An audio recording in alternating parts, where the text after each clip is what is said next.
ನಾನು ಮನಿ ಬಹಳ ದೊಡ್ಡ ಪ್ರಮಾಣದಾಗ ಕಟ್ಸಿನ್ರಿ, 50 ಲಕ್ಷ ಖರ್ಚು ಮಾಡಿ ಕಟ್ಸಿನಿ. ಏನೇನು ಮಾಡಿಯಪ್ಪ ಮನ್ಯಾಗ? ಅದ್ರದೆಲ್ಲ ಮಾರ್ಬಲ್ ಹಾಕಿನಲ್ರಿ, ಇಟಾಲಿಯನ್ ಮಾರ್ಬಲ್ ತಂದಿನಿ ನಾನು. ಅವೇನು ಗೋಡೆಗಳಿಗೆಲ್ಲ ವಾಲ್ ಹಾಕಿನಲ್ಲ, ಚೈನಾ ವಾಲ್ ಅದೆಲ್ಲ. ಅವು ಟೈಲ್ ಅದಾವಲ್ಲ, ಚೈನಾ ಟೈಲ್. ಮತ್ತೆ ಎಲೆಕ್ಟ್ರಿಕಲ್ ಸಾಮಾನು ಏನ್ ತಂದಿನಲ್ಲ, ಎಲ್ಲ ಜಪಾನ್. ಮತ್ತೆ ಪ್ಲಂಬಿಂಗ್ ಐಟಮ್ಸ್ ಏನೆಲ್ಲ ತಂದಿನಲ್ಲ, ಜರ್ಮನಿದು. Dining table ಐತೆಲ್ಲ ಅಮೇರಿಕಾದ್.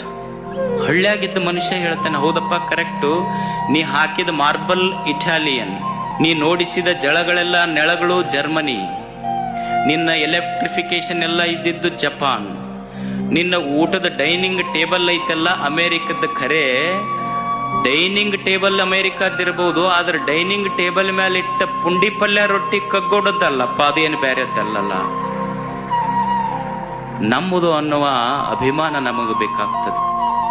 ನಮ್ಮದು ಅನ್ನುವ ಅಭಿಮಾನ ನಮಗಿರದೇ ಇದ್ರೆ ದೇಶ ಹೇಗೆ ಬದುಕ್ತವೆ ಹೇಳಿ?